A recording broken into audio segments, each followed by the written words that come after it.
À un moment ou un autre dans notre vie, on passe tous à travers des épreuves marquantes, des périodes qui en fait nous transforment à jamais. Que ce soit un deuil, une rupture, un changement majeur, une perte d'emploi, un passage vers un autre niveau, une annonce d'une maladie, un déménagement vers un autre pays.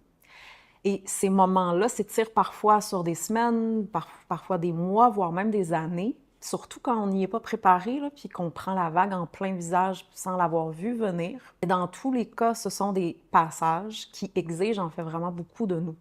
Le fait de revoir nos repères, questionner ce qu'on croyait comme acquis, revisiter nos croyances, nos certitudes, nos peurs. Puis souvent, ils vont ramener à la surface des vieilles blessures, des leçons qui ne sont pas digérées, des morceaux de nous qu'on avait mis de côté. Puis c'est inconfortable, parfois même vraiment éprouvant. Et pourtant, ce sont souvent les phases de transition qui nous offrent en fait les plus grandes opportunités d'évolution. Surtout si on y est accompagné pour pouvoir passer au travers consciemment puis en récolter les leçons. Elle nous forge, elle nous donne l'occasion de laisser aller ce qui ne nous sert plus, ce dont on n'a plus besoin. Puis moi, j'en ai personnellement vécu plusieurs à travers mon parcours. Entre autres, le passage du décès de mes deux parents, des grands shifts professionnels, personnels, existentiels. Puis ceux-ci m'ont transformée à tout jamais. Ils ont été en fait initiatiques parce que j'ai justement eu la chance de les vivre consciemment puis d'y être guidée pour voir ce qu'il en est vraiment. Et bien qu'on veut souvent que les choses restent comme elles sont, ou on rêve de changement mais sans être prêt nécessairement à ce que ça nous demande ou ce que ça attend de nous, la vie, elle est constamment en mouvement.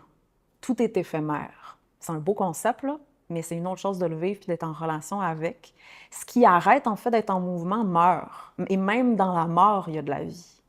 Donc, on voit ces phases-là de transition souvent d'une manière très linéaire, blanc ou noir, parce qu'on n'a pas appris cet art-là de passer à travers les changements, puis en comprendre leurs raisons. Et souvent, très souvent, ces phases de transition ne sont pas proprement digérées à l'intérieur de soi, puis on tourne la page, puis là, un jour ou l'autre, bien, on se retrouve devant un blocage pour justement y faire face. Donc, une phase de transition, c'est un point tournant. En fait, il y a un avant puis un après. Et entre les deux, mais il y a cet espace-là très particulier, un genre de vide où on a perdu nos points de repère. On est face à l'inconnu, où l'ancien n'existe plus vraiment, mais le nouveau n'est pas encore là, il n'a pas encore émergé. Et dans cet espace-là, bien, notre mental va chercher naturellement à s'agripper à ce qu'on connaît. Même si ce connu-là nous fait souffrir, puis que la vie nous le montre de mille et une façons, ou que c'est simplement le temps que les choses évoluent. Parce que ces moments vont mettre en lumière ce qui a besoin d'être digéré, justement pour qu'on puisse même avancer à la prochaine phase.